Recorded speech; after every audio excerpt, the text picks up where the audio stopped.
Hi, நான் உங்களுக்கு இப்போ பட்டர் பீன்ஸ் செஞ்சு காமிக்க போகிறேன். பட்டர் பீன்ஸுமே நான் சிவகாசிலேருந்து வாங்கிட்டு வந்தேன்.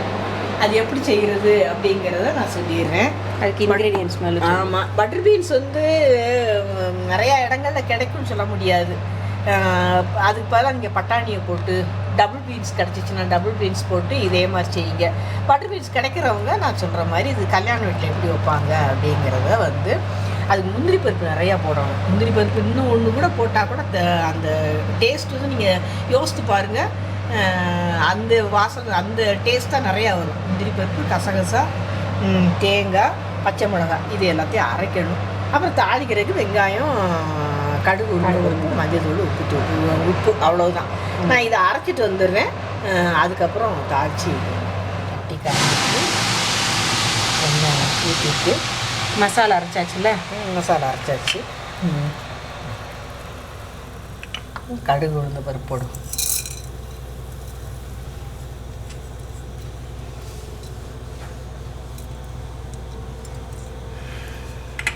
கருவேப்பிலை எடுத்துக்கலையோ.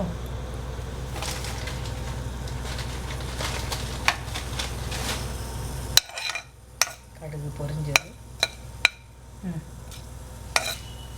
முதல்ல பட்டர் பீன்ஸை வேக வச்சுட்டு கூட அப்புறமா தாளிக்கலாம். ஆனால் இப்போ இந்த மாதிரி செஞ்சிட்டோம்னா இப்போ குக்கர் நமக்கு ரொம்ப ஈஸி டு குக்கு. இதை போட்டுட்டு வெங்காயத்தை போட்டுட்டு பட்டர் பீன்ஸை போடாதீங்க. இந்த இதை மஞ்சத்தூள் தேவையில்லை. இதுக்கு ஒயிட்டாக இருக்கும் பாருங்க.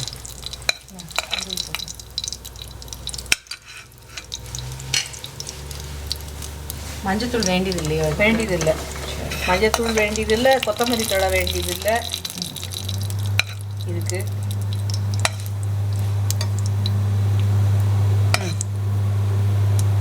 நல்லா கடுகு பொரியட்டும். பொரிஞ்சதும் வெங்காயமும் நம்ம தேவைக்கு போட்டால் போதும். நிறையா போடணும்னு அவசியம் கிடையாது. இந்த பொரியலுக்கு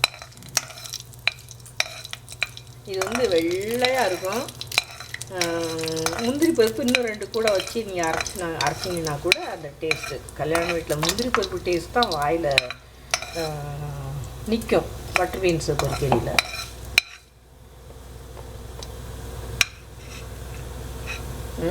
கூட கொஞ்சம் செவக்கட்டும். செவந்துருச்சு. வெங்காயத்தை போட்டு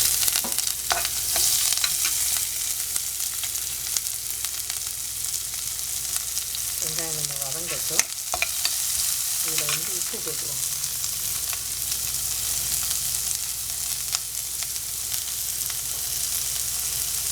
சீக்கிரம் கொஞ்சம் கலர் சேஞ்ச் ஆகட்டும். ரோஸ்ட்டாக வரணும்னு அவசியம் கிடையாது. உப்பு கொஞ்சமாக தானே போட்டிருக்கோம். கொஞ்சமாக தான் போட்டுருக்கோம். வெங்காயத்துக்கு போட்டு தான் போட்டுருக்கோம். ஏன்னா எண்ணெய் கம்மியாக இருக்கும்போது அது சீக்கிரம் வதங்கிச்சுன்னா நல்லா இருக்கணும்னு பார்க்குறேன். வதங்கட்டுமா? கொஞ்சம் வதங்கட்டும். வெங்காயம் ஒரு மாதிரி கிளாஸ் மாதிரி இதாகிடுச்சு. இப்போ இந்த மசாலா போட்டுருவோம்.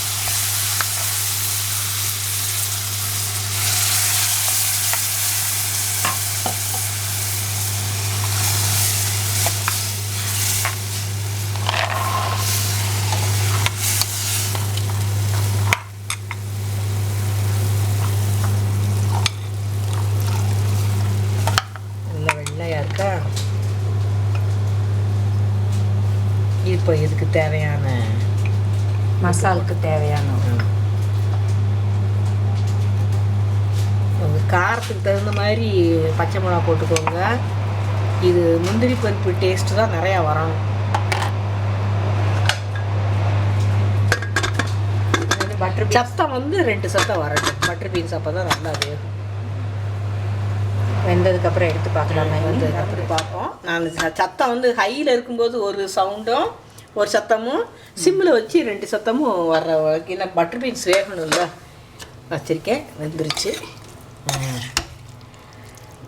இது இன்னும் வத்தடிக்க வேண்டாம். இந்த கிரேவியோடே இருக்கட்டும். அப்படியே வேண்டாம், வத்தடிக்க வேண்டாமா? இது சப்பாத்திக்கு சாப்பிடலாமான்லாம் கேட்காதீங்க.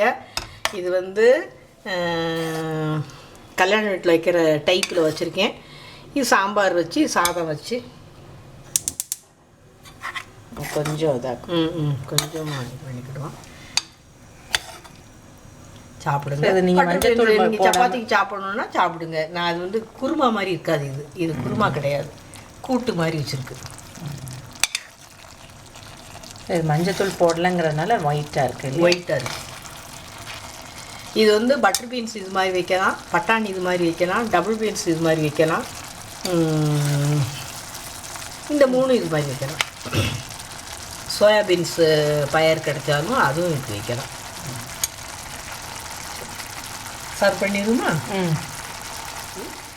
இந்த பொரிக்கறி, பருப்பு போட்டு கத்திரிக்காய், அவரைக்காய், கேபேஜு இதெல்லாம் வச்சு கல்யாண வீட்டை நினச்சிக்கிட்டே நீங்கள் சாப்பிடுங்க. எந்த தூரத்தில் இருக்கிற பிள்ளைங்கள்லாம் அப்படி சாப்பிடுங்க. அப்போ யாராவது கல்யாண வீடு அட்டன் பண்ணோனாங்க அப்படின்னு சொன்னால் நாங்களும் இது வச்சு சாப்பிட்டோம்னு சொல்லலாம். சந்தோஷமாக இருக்கும். அது சாப்பிட்டிங்கன்னா நிஜமாகவே கல்யாண வீட்டில் வச்ச மாதிரி இருக்கும்.